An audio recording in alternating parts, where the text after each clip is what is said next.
Voy a presentarles un caso clínico. Va a ser la forma de presentación, el método va a ser interactivo. Qué pena que no estén presentes la mayoría de los residentes, ¿no? Porque este caso clínico nos va a dar mucho aprendizaje. Y el motivo de presentación de este caso clínico es un caso clínico no actual de este mes, es un caso clínico de hace 6 años. Entonces, es para ver cómo hemos avanzado nosotros como profesionales, los asistentes y los residentes, en hacer el proceso diagnóstico a través del tiempo. Hemos mejorado, hemos aprendido qué nos hace falta y si realmente hemos hecho el diagnóstico correcto. Ese es el objetivo. Bien. Chantal es una bebita recién nacida que viene de Huancavelica el 10 de junio del 2009. Vino al instituto a los 29 días de vida.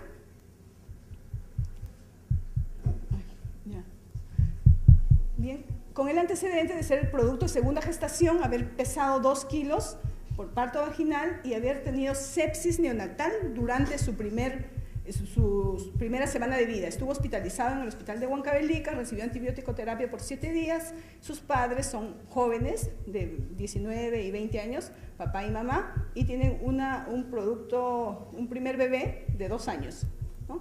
Entonces, Chantal fue llevada por primera vez al puesto de salud de San Cristóbal en Huancavelica cuando tenía 18 días de vida. ¿Por qué? Porque tenía distensión abdominal, irritabilidad, náuseas. Así estuvo por 4 días y a los 22 días de vida deciden llevarla al puesto de salud por persistir la sintomatología. En el puesto de salud de San Cristóbal la observan, la examinan, ¿no? Y le dicen que es gases, que es un cólico de gases, cólico de lactante, y le dan simeticona, 5 gotas cada 8 horas y que si no mejora vaya al hospital de Huancavelica. Bien, entonces la pregunta es, ¿cuál es su diagnóstico? ¿Será un cólico infantil? ¿Será una masa abdominal? ¿O será otro el diagnóstico? A ver, ¿será cólico infantil? ¿Cuáles son los criterios para hacer diagnóstico de cólico infantil? Tiene un nombre muy famoso. ¿Cuáles son los criterios diagnósticos de cólico infantil? Son 3 criterios. ¿Recuerdan? ¿Alguien se anima a decir? Si lo saben. O si no lo dicen específicamente cuáles son los criterios, pues, pueden decir cómo se cataloga un cólico infantil. Si no hablan voluntariamente, será dedocracia. ¿Se animan? ¿Se acuerdan de los criterios de Wessel? Criterios de Wessel, aquel bebé que llora mucho por más de, la regla de 3, ¿no? Por más de 3 horas al día, más de 3 horas al día, 3 veces a la semana y por más de 3 semanas. Pero ahora es el Wessel modificado, que es por más de 1 semana, ¿no? Que el niño que tiene llanto inconsolable, lo típico, es un bebé sano que se pone rojo, hace puño, dobla las piernas y llora inconsolablemente y no hay nada que lo calme, ¿no? Entonces, ¿tenía este paciente criterios para pensar en un cólico infantil y ser diagnosticado de esa forma?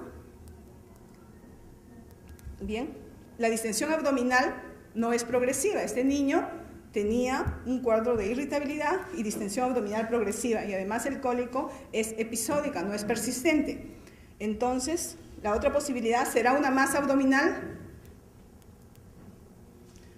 La distensión abdominal en una masa, cualquier cosa que tenga dentro del abdomen, es progresiva y al examen físico lo que vamos a tener es palpar algo. Bien. Y cuando estamos frente a una masa abdominal, algo que se distiende dentro del abdomen, ¿cuáles son las posibilidades? Es lo que les iba a preguntar, pero bueno, son estas posibilidades que podemos tener organomegalia, puede ser una hepatomegalia, una esplenomegalia, nefromegalia, tener una masa gigante, o también, sin ser una masa abdominal, tener una ascitis, ¿no? En este caso, la respuesta sería todos, ¿no? Cualquiera de esas posibilidades podría ser el caso de nuestra paciente que tiene distensión abdominal progresiva e irritabilidad, sin mayor otros datos. Vamos a imaginarnos que estamos en tiempo real con el paciente. Bien, y si es un tumor, ¿cuáles son los tumores más frecuentes en la etapa neonatal? Todos estos: neuroblastoma, teratomas, masas hepáticas. ¿Cuál es la masa hepática más frecuente en la etapa neonatal? ¿Van a hablar o...? ¿Cuál es? No sean tímidos, sí lo saben. ¿Cuál es? A ver, ¿alguien? Que es grande, que puede dar insuficiencia cardíaca, que puede dar el síndrome de Casabach-Merritt. ¿Cuál es? El hemangioendotelioma, también el hepatoblastoma. Bueno. Continuamos. Entonces, la niña obviamente no mejoró y fue al hospital de Huancavelica a los 23 días de vida, ¿no? Allí en Huancavelica le encontraron ascitis. Esa distensión abdominal era por ascitis, y además le encontraron con ictericia. Entonces llega al instituto a los 29 días de vida, estos 4 días está no, 2 días en Huancavelica, y a los 29 días de vida nosotros lo encontramos con ascitis, con ictericia, pálida, con circulación colateral y hepatoesplenomegalia. ¿Cómo vemos a la paciente? No sé si pueden ver bien, ¿no? Vemos un abdomen distendido, tenso, con circulación colateral, paciente ictérica y con ascitis a tensión. Tanto era su ascitis que miren cómo desarrolló los vasos sanguíneos de circulación colateral. Bien, entonces, estamos frente a ¿cuál es su diagnóstico? Frente a un recién nacido con hepatoesplenomegalia, con ascitis y con ictericia. ¿Cuáles son las posibilidades diagnósticas? Yo creo que no van a hablar, no quieren hablar. ¿Sí? Bueno. ¿Cuáles serían las posibilidades diagnósticas frente a este neonato? Tienen la emergencia con estas características.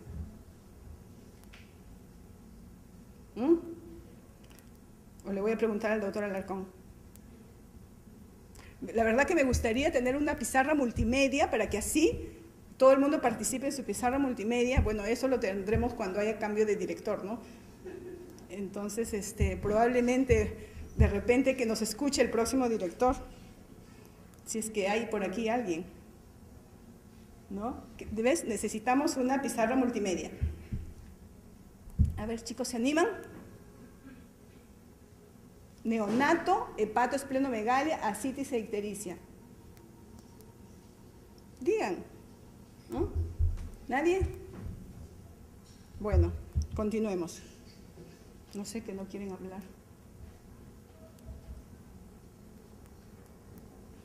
Estamos frente a un paciente con una hepatitis neonatal, insuficiencia hepática.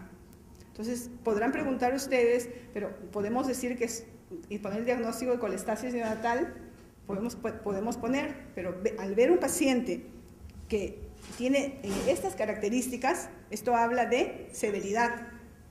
Entonces, no podemos poner un diagnóstico de colestasis neonatal y decir, bueno, posibilidades diagnósticas, lo más frecuente que nosotros pensamos, ¿cuáles son? Cuando hablamos de colestasis neonatal, atresia de vías biliares, ¿no? ¿Podrá ser esto? En todo caso, la pregunta es, podemos decir es una colestasis neonatal y que podrá tratarse de una atresia de vías biliares.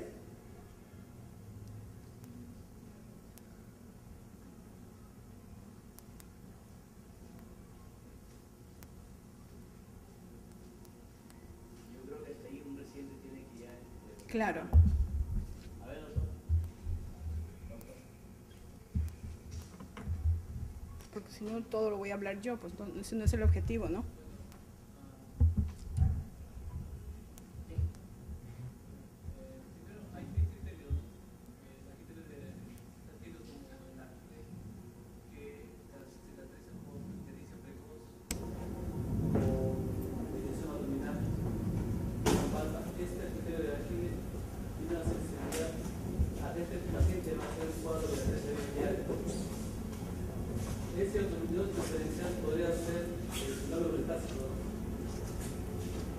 Ya. Entonces, cuando hablamos de colestasis neonatal, hablamos de colestasis con un niño sano, entre comillas, que luce bien, y un niño que luce enfermo. Entonces, este sería un paciente con colestasis que luce enfermo, colestasis con falla hepática. Entonces, tenemos que buscar las posibilidades diagnósticas de un recién nacido que tiene colestasis, que luce enfermo, que está con falla hepática, que luce muy enfermo. Entonces, las posibilidades de atresia de vías biliares en este paciente no se aleja, se descarta, porque es demasiado precoz, ¿no es cierto? Entonces, lo típico que vemos todos los meses, todos los años, de un paciente con atresia de vías biliares es con colestasis y que luce sano. Los primeros meses, las primeras 8 semanas, tiene su desarrollo psicomotor y su peso normal, ¿no? Inclusive solamente es un bebé que está amarillo, ¿no? Y posteriormente ya, a partir del tercer, cuarto mes, empieza a ser falla hepática y podemos tener un bebé así, con atresia de vías biliares, pero al sexto o séptimo mes, ¿no? Pero este es un bebé que tiene 29 días y a los 29 días de vida ya tiene hepatosplenomegalia, circulación colateral y ascitis. Entonces tenemos que buscar las causas de falla hepática en este neonato que me pueda dar este cuadro clínico, ¿no? Entonces, a ver, otra persona. Entonces, estábamos frente a un neonato con hepatosplenomegalia, con ascitis y ictericia, una hepatitis neonatal, que es un término muy genérico, ¿no? Y frente a una insuficiencia hepática. Entonces, ¿cuáles son las posibilidades diagnósticas? Para ayudarlos, tenemos los exámenes. ¿Ya? Sí, es que a veces sin ningún examen laboratorial, cuando nos llega el paciente no tenemos ningún examen laboratorial y simplemente examinando a este paciente, podemos hacer diagnósticos sindrómicos y hasta etiológicos, presuntivos, ¿verdad? Entonces, tenemos los exámenes que vemos cuando llega un hematocrito de 40, viene de Huancavelica, pero posteriormente, miren, en 3 días hace una anemia severa, ¿no? Leucocitosis, el PCR 0.9 y hay la TGO y la 196 y la TGP 56, ¿no? ¿Cómo podemos analizar este resultado? ¿Es importante este resultado? ¿Qué significa una TGO mayor que una TGP? A dedo, gracias, jefe del servicio. La TGO es una enzima también intermitocondrial.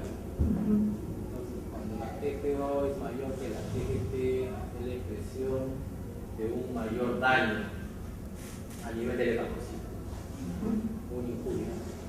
Ahora, eso puede hacernos sospechar en un problema tóxico por envenenamiento, ¿no?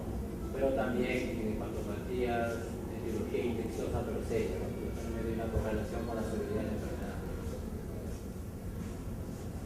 Bien.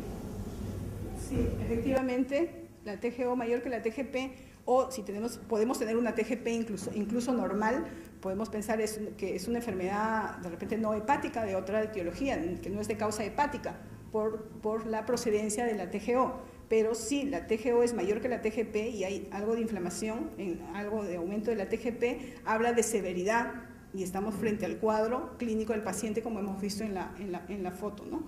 Y también puede hablarnos de una enfermedad sistémica, ¿no? Como ha dicho el doctor. Aquí tenemos el TP en 20 segundos y NR 1.5, fibrinógeno de 53. Esto confirma nuestro diagnóstico de falla hepática. ¿Cuáles son los criterios para hacer diagnóstico de falla hepático en el neonato o en el niño?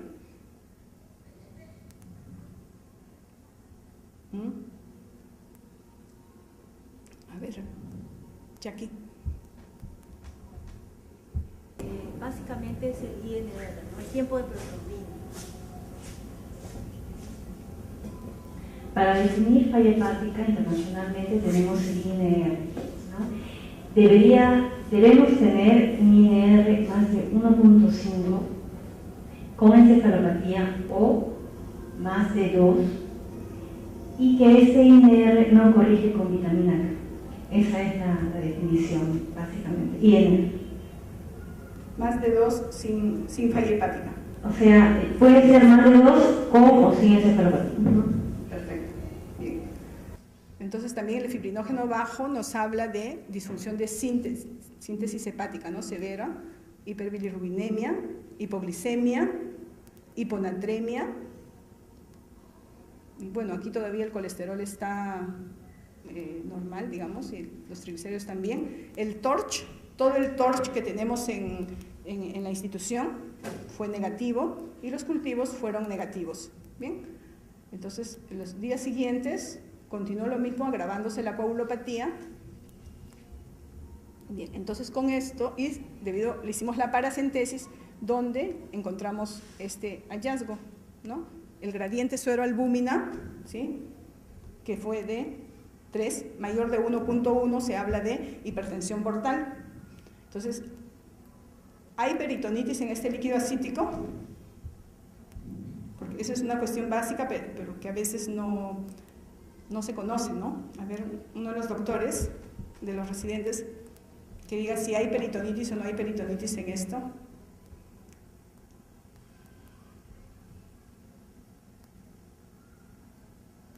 Doctor Talavera. Peritonitis se llama cuando los polimorfos nucleares son más de 250. Tenemos 70, 69, no hay peritonitis. Bien, ¿no? En los leucocitos en forma general, más de 500 o más de 250 polimorfonucleares, como dijo el doctor, no hay peritonitis. Bien, en la ecografía vemos parénquima hiperecogénico difuso, bordes regulares, vías biliares presentes, ascitis de gran volumen, ¿no? Derrame pleural derecho y signos de hepatopatía difusa. Bien, entonces con esto descartamos que no hay obstrucción de las vías biliares, no hay una masa, ¿no? En la ecografía que habíamos visto al inicio, un neonato con distensión abdominal, hasta entonces no sabíamos al examen físico cómo lucía, entonces pensábamos que podía tener alguna masa, ¿no? Entonces su distensión abdominal era por ascitis. ¿Bien? Entonces el fondo de ojo normal. ¿Para qué nos ayudaría el fondo de ojo en un paciente con colestasis o en un paciente con falla hepática, ¿no? Sí, con colestasis? ¿Qué información nos da el fondo de ojo? Una posibilidad sería ver si es que hay manifestaciones oculares de infección intrauterina, como podría ser una forma de... Perfecto. La otra es la presencia de granulomas en el fondo de ojo, que podría sugerir una tuberculosis u otra enfermedad granulomatosa. Porque sí, todo el cuadro clínico que tiene el paciente puede presentarse una tuberculosis congénita, una forma severa, ¿no? ¿Sí? ¿Qué otros hallazgos podríamos encontrar en el fondo de ojo? Porque cuando uno hace un examen para ayudar al oftalmólogo, el clínico, nosotros tenemos que pedir la interconsulta que busque tales cosas. Si nosotros sospechamos que es de etiología infecciosa, entonces diremos lo que ha dicho el doctor Candela, ¿no? Si pensamos en algo metabólico, ¿qué podemos decir? Bueno, hay algunas alteraciones en algunas enfermedades de Hodgkin que pueden producir característicos de deformación. Exactamente. Enfermedades de Hodgkin. ¿Ya? Enfermedades de depósito, por ejemplo, la mancha, la enfermedad de Niemann-Pick, la mancha rojo cereza, ¿no? Que es algo, ¿no? Y en un neonato podemos pedir que busquen el anillo de Kaiser-Fleischer. No, porque es demasiado pequeño. Otra cosa que podemos buscar es el embriotoxón posterior, que se ve en el síndrome de Alagille, pero dentro de las causas de falla hepática que es el síndrome de Alagille, la verdad que no he encontrado ningún reporte, ¿no? Sí, puede dar una enfermedad severa, pero así no. Bien, entonces, y la biopsia hepática lo veremos después. Entonces, hasta entonces tenemos un paciente con hepatitis neonatal, con insuficiencia hepática neonatal, patrón crónico. ¿Por qué? Por lo del del gradiente sueroalbúmina, que es una hipertensión portal, y por la ecografía, ¿no? Bien. Entonces, ¿cuáles serían las causas? Doctora, ¿por qué el diagnóstico de hepatitis si vemos que la TGP está en valores normales? Bueno, hay inflamación del parénquima hepático. Y solamente hepatitis significa inflamación del hígado, de cualquier etiología. Es un término general como decir fiebre. Es un término general. A ver. Confundir. Porque en realidad el diagnóstico sindrómico sería pues una ictericia neonatal, una colitis neonatal o una falla hepática. Ya de la falla neonatal estamos como que desviando o haciendo suponer un poco el diagnóstico, de repente sin que sea una hepatitis, estamos hablando de hepatitis, estamos hablando de infección, ¿no? Y no necesariamente una infección hasta ahora. Perfecto, ese es el motivo de presentación. Claro, yo creo que el término de hepatitis significa inflamación, no significa infección. Entonces hay hepatitis alcohólica, que lleva una patología crónica. Claro, pero si tiene la gamma GT alta, creo que tiene la gamma GT alta. No, normal. Normal. Es un término genérico, bueno, es cuestión de, uno puede decir las cosas de diferente manera, ¿no? Nada más de que por la gravedad del caso y la forma como se presenta, pienso que yo no pondría en mis posibilidades diagnósticas colestasis neonatal y descartar tales cosas, ¿no? Porque por cómo ves al paciente, ¿no? Entonces, en todo caso, podría ponerse colestasis neonatal con falla hepática, ¿no es cierto? Es como lo que dijimos al principio cuando estábamos haciendo la discusión al inicio, ¿no? Preguntando si podía ser una atresia de vías biliares, ¿no? U otra causa de colestasis. Bien, entonces, ¿cuál será la causa de un paciente que tiene insuficiencia? Si nos olvidamos de esa terminología que puede prestar confusión, insuficiencia hepática neonatal con hipertensión portal o simplemente insuficiencia hepática neonatal. ¿Cuáles serían las causas? Para ayudarlos a que hablen, causas metabólicas, infecciosas, de depósito, y hay una miscelánea. ¿Cuáles serían las causas metabólicas? Sí lo saben, chicos, a ver.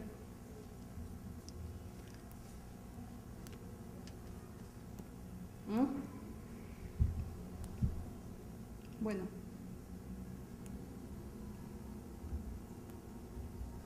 ¿No quieren hablar? Bueno, las causas metabólicas tenemos la galactosemia, la tirosinemia, trastorno del metabolismo de ácidos biliares, que es el más frecuente, deficiencia de 3-oxioesteroides 5-reductasa. O sea, nosotros debemos conocer esta terminología porque recuerdan que estamos en un instituto. Alteración del ciclo de la urea, defecto de la oxidación de ácidos grasos, acidemias orgánicas. Cualquiera de estas patologías puede ser el caso del niño. ¿Bien? Entonces, luego iremos viendo que sí, que no. Causas infecciosas, igual. TORCH, HIV, ecovirus, coxsackie, adenovirus, TBC congénita, como dijo el doctor, herpes, sífilis, enfermedades de depósito,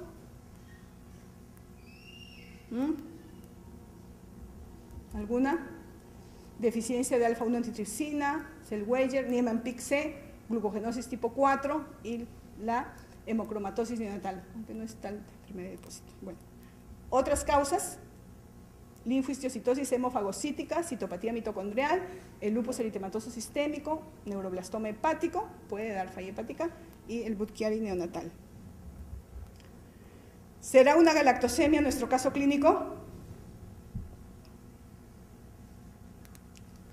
¿Cómo es la evolución natural de un paciente que tiene galactosemia y que no ha sido diagnosticado a través de un screening neonatal? Saben que en nuestro país solamente la Seguridad Social hace screening neonatal y en forma privada alguna gente que es extremadamente rara, ¿no?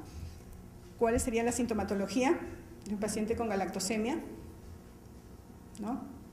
Que el paciente que después de 2-3 días que está tomando leche materna o una fórmula láctea infantil normal con lactosa presenta vómitos, no gana peso, rechaza la succión, y si continúa tomando a los 10 días, generalmente va a presentar todo esto: hipoglicemia, ictericia, insuficiencia hepática, puede tener catarata, signos de tubulopatía, sepsis por Escherichia coli.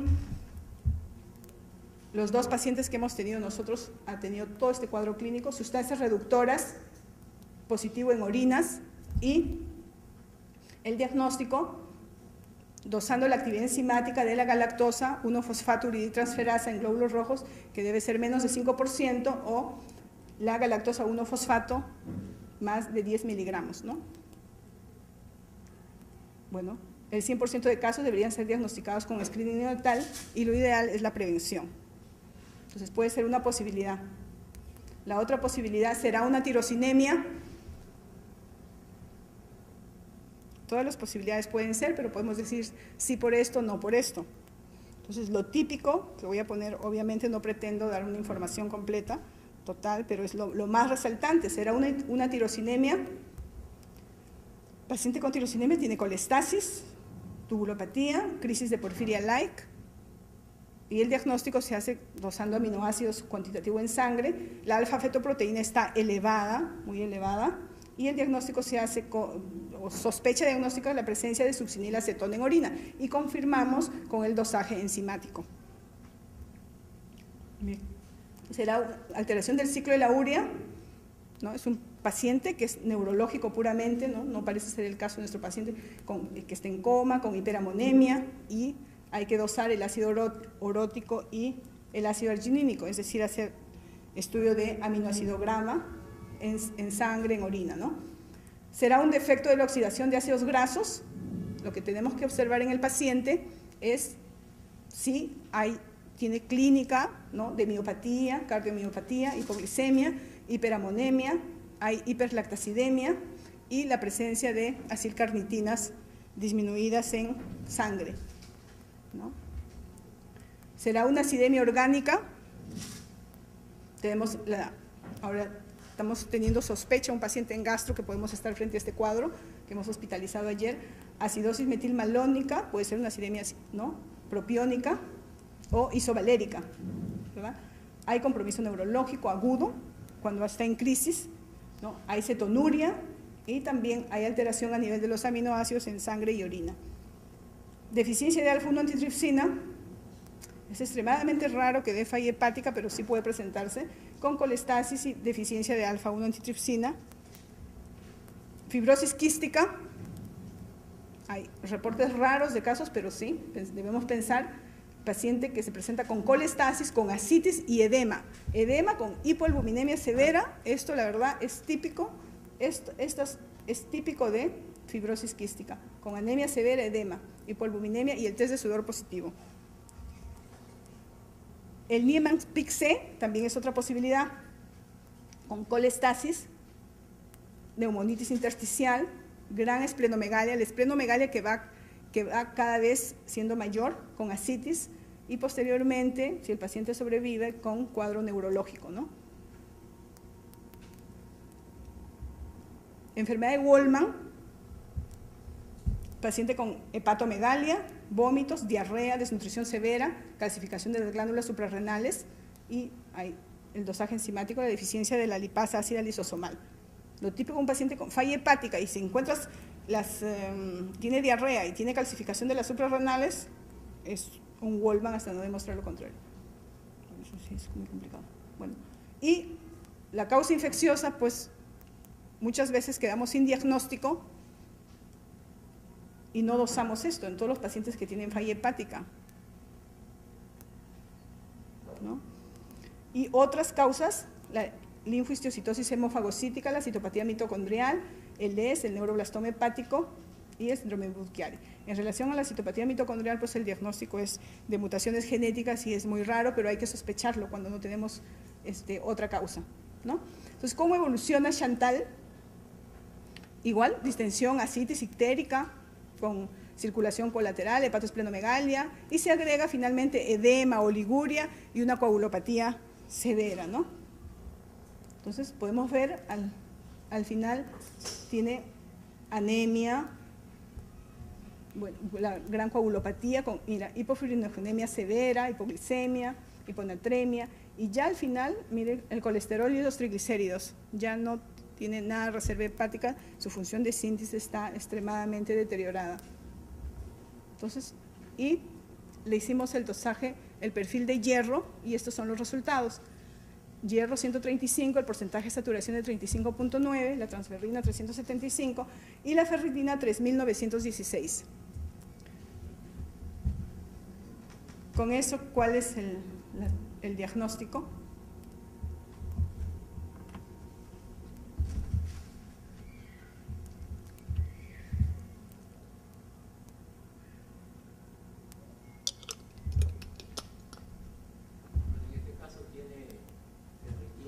Bien alta, ¿no? Que mide los depósitos de hierro. El porcentaje de saturación no está bajo, el hierro célico está normal. Es una enfermedad por depósito de hierro, ¿no? Una posibilidad es una hemocromatosis.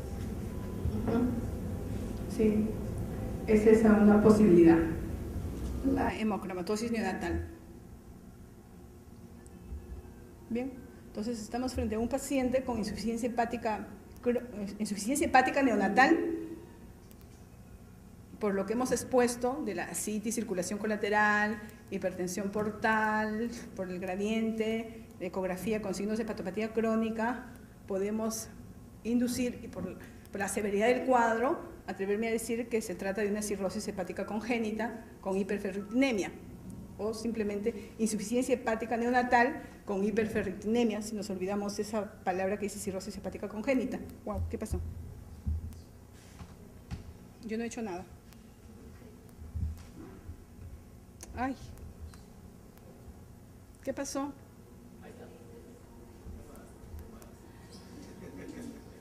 Fue el espíritu de alguien. ¿Penan aquí? Ya, debe ser Chantal, ¿eh?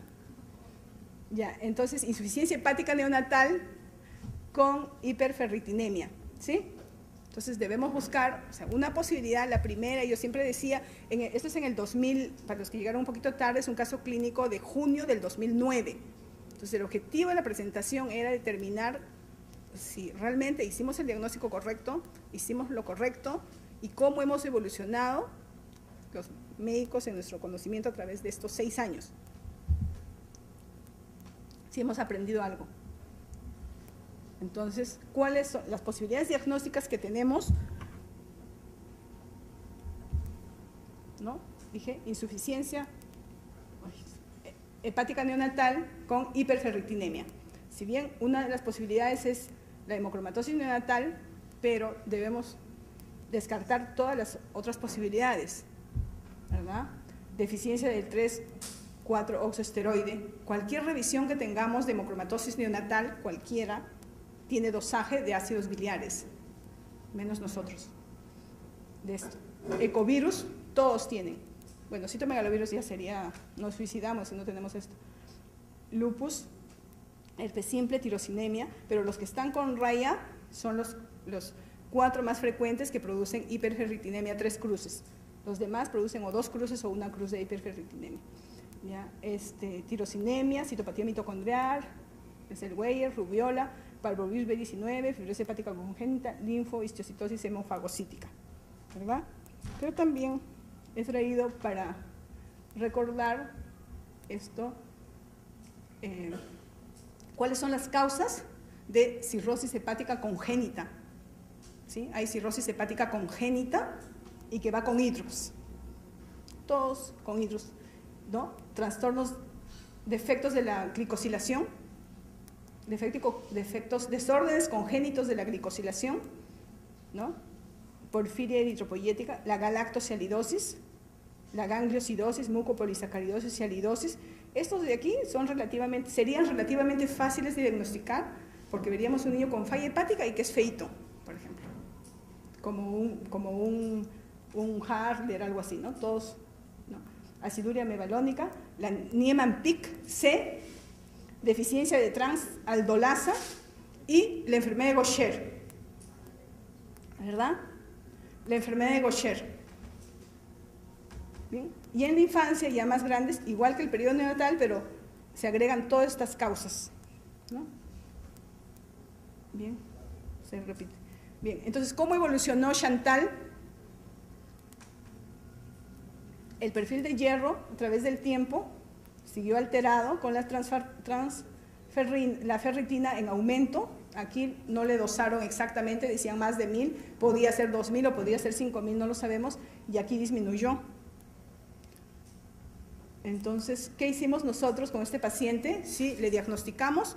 Clínicamente, nuestro diagnóstico fue de hemocromatosis neonatal, ¿no? No pudimos hacer los otros exámenes para descartar otras posibilidades diagnósticas, y la paciente, pues, le dimos el cóctel antioxidante, aparte del manejo de lo que es la falla hepática, el manejo de soporte, todo lo que ustedes conocen, le dimos el cóctel antioxidante, eso en el 2009. Entonces, ahora Jackie les va a decir si se sigue usando, no se sigue usando, o está indicado o no está indicado el cóctel antioxidante, que consta de dar acetilcisteína endovenosa, selenio, prostaglandina, desferoxamina, y ¿el otro cuál es? No, penicilamina, no es penicilamina, ¿sí? Zinc, penicilamina no es, zinc, ¿ya? Entonces nosotros le dimos todo menos el selenio, conseguimos inclusive hasta la desferoxamina, ¿ya? Pero obviamente nos hubiera gustado, le dimos por aquí, pero nos vino este resultado, ¿ya? Y bueno, y la paciente la verdad es que estaba tan mal y falleció, ¿no? Entonces esa es la biopsia post-mortem, ¿no? Entonces, post-mortem, aquí podemos ver tendencia a formar nódulos. Yo esperaba encontrar aquí una biopsia con cirrosis, ¿no? Con los nódulos bien formados, pero aquí hay una tendencia a formar nódulos, ¿verdad? Y colestasis, ¿no? Colestasis, ¿no? Aquí vemos fibrosis pericelular, toda la fibrosis pericelular que sí se ve en la hemocromatosis neonatal, pero no veo los nódulos cirróticos típicos, ¿no? Bien. Y le hicieron la coloración de PER para ver el depósito de hierro. Y con esto, entonces nosotros dijimos, sí, es una hemocromatosis neonatal, pero esto basta para decir que hicimos lo correcto. ¿Es realmente diagnosticamos aquella vez hemocromatosis neonatal?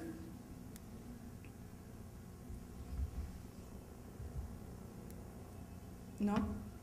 Entonces, lamentablemente no pudimos hacer la necropsia, porque si hubiéramos encontrado esto fuera del hígado, ¿no es cierto?, en páncreas, en corazón, en el vaso no, ni en ganglios, solamente en tejidos extrahepáticos no res, entonces confirma nuestro diagnóstico, porque lo contrario, esto simplemente es igual que insuficiencia hepática, hiperferritinemia, y te dan 10 causas, entonces podría ser cualquiera de ellas, ¿no? Entonces, y otra posibilidad, debimos hacerle la biopsia de glándula salival, que hace el diagnóstico, pero la niña tenía tanta coagulopatía y no podíamos convencer a los cirujanos de ese entonces.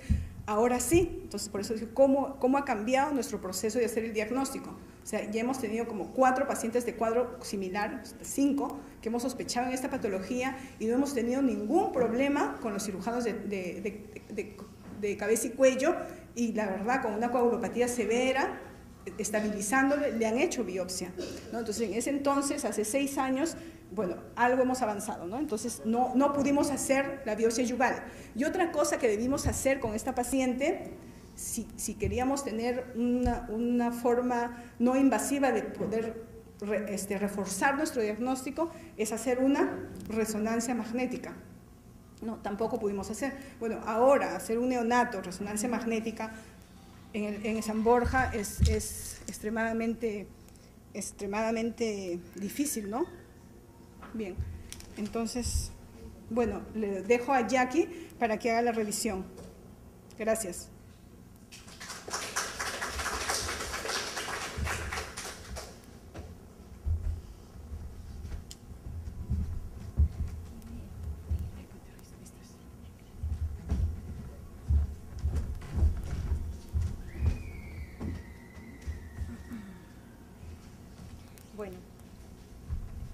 entonces vamos a comentar acerca de hemocromatosis neonatal. Si bien es cierto, es una patología ya descubierta desde los años 50 y mucho antes, anteriormente comentada como solamente depósito de hierro en hígado, pero se ha avanzado con la fisiopatología de esta enfermedad, no solamente es depósito, sino también involucra efectos autoinmunes, aloinmunes, por lo que ahora ya no deberíamos llamarlo como hemocromatosis neonatal, sino como la hepatitis neonatal aloinmunitaria o enfermedad hepática aloinmune gestacional, como lo vamos a ver en el transcurso de la exposición. Bueno, entonces, como hemos visto anteriormente, como causas de falla hepática en un recién nacido existen múltiples, ¿no? Histometabólicas, hepatitis aloinmunitaria, virales y muchas que anteriormente estaban compuestas como indeterminadas. Ahora se sabe de que existen múltiples causas metabólicas, inclusive enzimáticas, que ya la doctora ha comentado, ¿no? Existen múltiples, que actualmente ya se saben cómo diagnosticarse. Diferente, acá, mejor en este slide, diferente es hablar de hemocromatosis hereditaria, que es, cuya fisiopatología es acerca de los transportadores o las proteínas que intervienen en la movilización del hierro, distinto y aparte a la hemocromatosis neonatal. Son distintas enfermedades en distintos grupos etarios y diferente fisiopatología. Entonces, en los años 50, Hans Currin ve en 1957 recién nacidos que fallecen por falla hepática. Les hacen necropsia y evidencian el hígado negro y hacen la correlación, ¿no? Ven la correlación de los pacientes con hemocromatosis hereditaria que tienen otra fisiopatología que fallecieron y se les ve el hígado negro. De igual forma ven a estos neonatos que fallecieron por falla hepática y en la necropsia ven hígado negro, lo denominan así, hemocromatosis neonatal, simplemente. En sí la definición entonces, hemocromatosis neonatal viene a ser una enfermedad donde hay lesión hepática por una consecuencia aloinmune. Vamos a ver que el feto va a tener su hígado y va a ser como el antígeno con la cual la madre va a reaccionar, ¿no? La madre va a reaccionar formando anticuerpos IgG contra la membrana del hepatocito. Esto es, digamos, parte de la fisiopatología de esta enfermedad que completamente hasta ahora no se conoce toda la fisiopatología, pero parte de ella se asume de que es una enfermedad aloinmune. Por lo que anteriormente denominada hemocromatosis neonatal, ahora se está denominando como enfermedad hepática aloinmune gestacional. Actualmente lo encontramos así en la bibliografía internacional, ¿no? Esta denominación actual, anteriormente hemocromatosis neonatal. Entonces, viene a ver y ya a denominarla así y a formar como un nuevo paradigma, ¿no? No solamente depósito de hierro y nada más, sino que existe una fisiopatología aloinmune. Entonces vamos a tener una enfermedad aloinmune con anticuerpos IgG, con depósitos de complejo de membrana que van a encontrarse en el hepatocito, que van a lesionar el hepatocito y secundariamente va a haber el metabolismo del hierro alterado, secundariamente. Con respecto a la mortalidad y recurrencia, es importante recordar acá que cuando un paciente neonato es diagnosticado de esta enfermedad, hemocromatosis neonatal o enfermedad aloinmune, cerca del 80%, el 80-90% en algunas series llegan a fallecer. Mortalidad bien elevada, 90-80%, ¿no? Solo un 20% puede solo salir el neonato y, bueno, sobrevivir a esto, ¿no? Pero un 80% de mortalidad. Entonces es una causa importante de falla hepática en el neonato, una de las más importantes. Con respecto a esto, la mortalidad en las últimas revisiones de 80% y la recurrencia de 92%. Es muy importante recordar la recurrencia.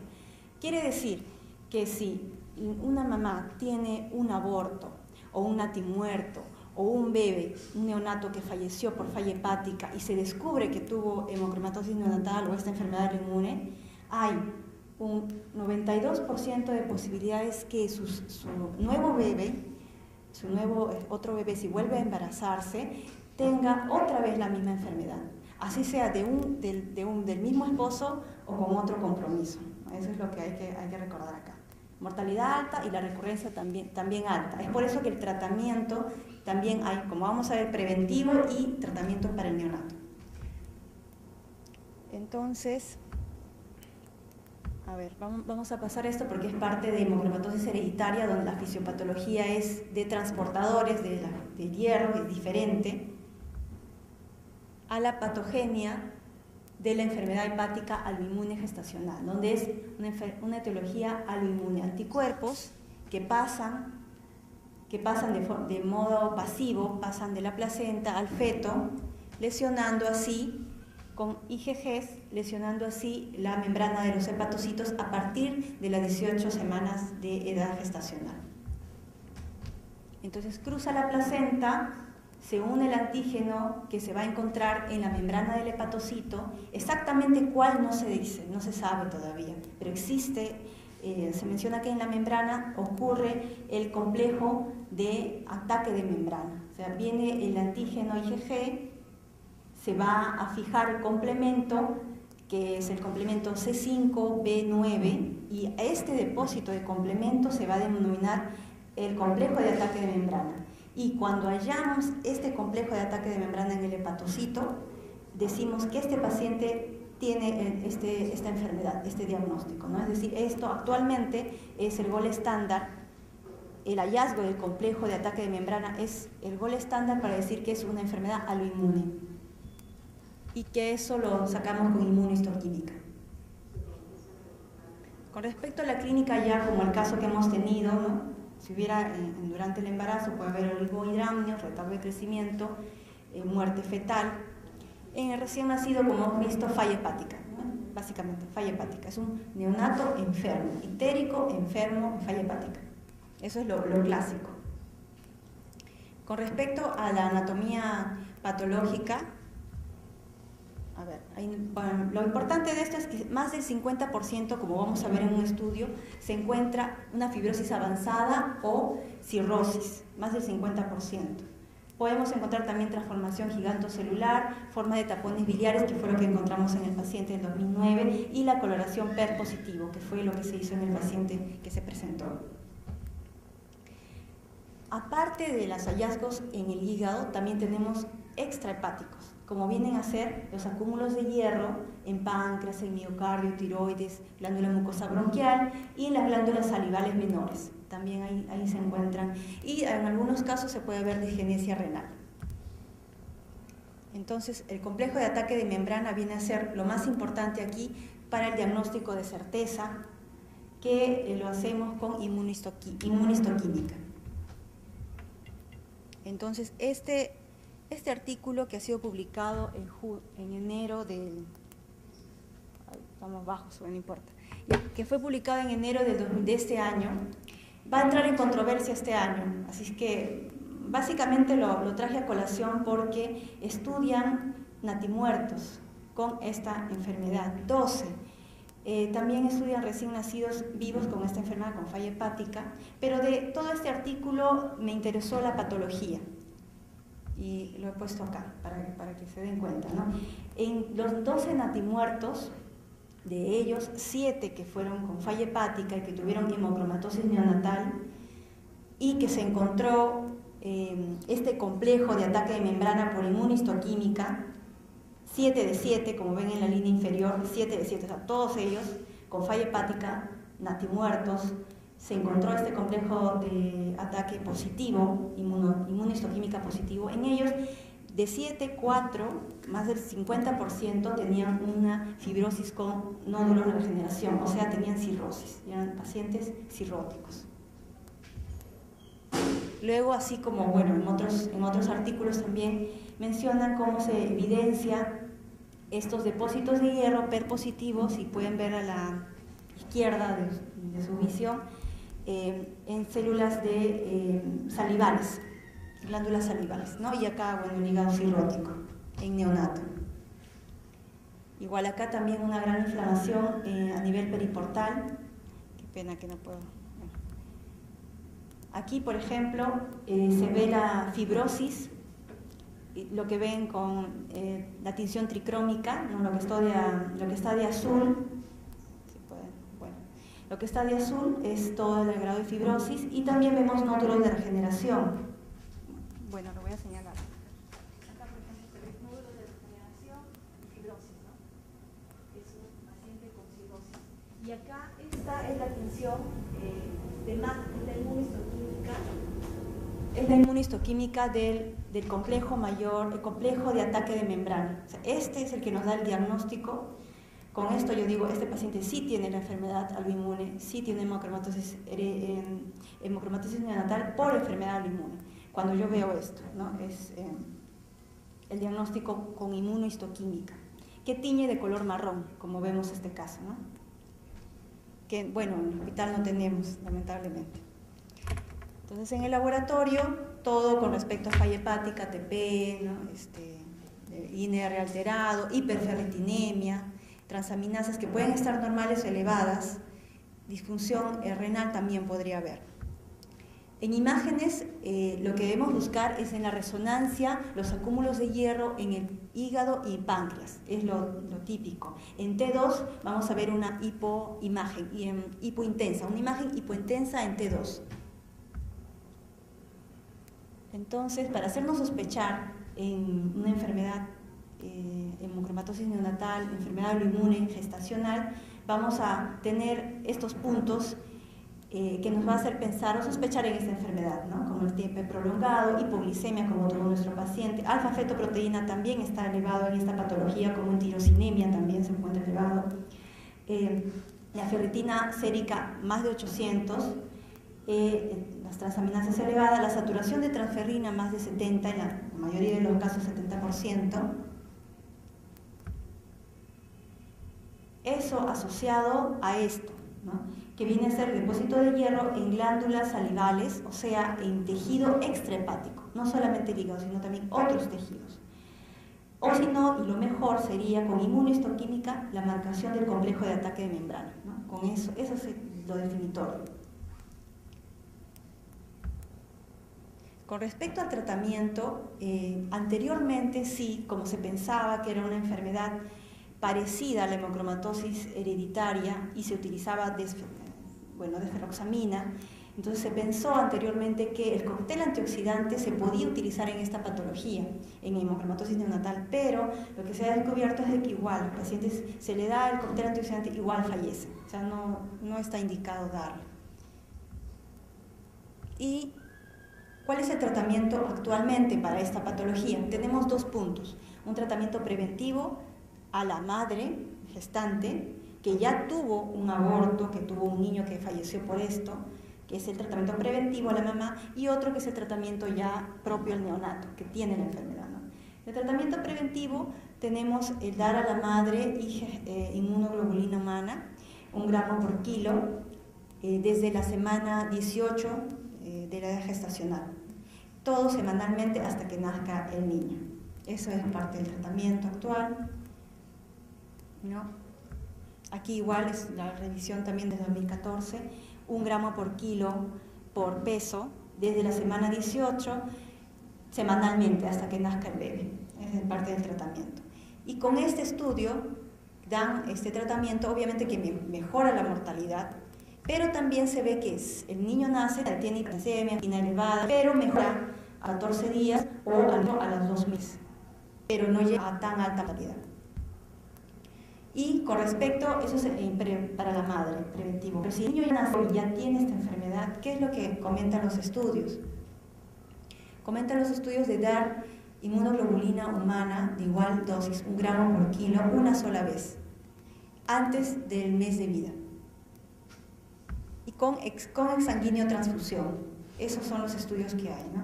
Ahora, no hay revisiones sistemáticas todavía al momento para este tratamiento, solamente son estudios aislados. Cochrane todavía no ha publicado revisiones sistemáticas para esto.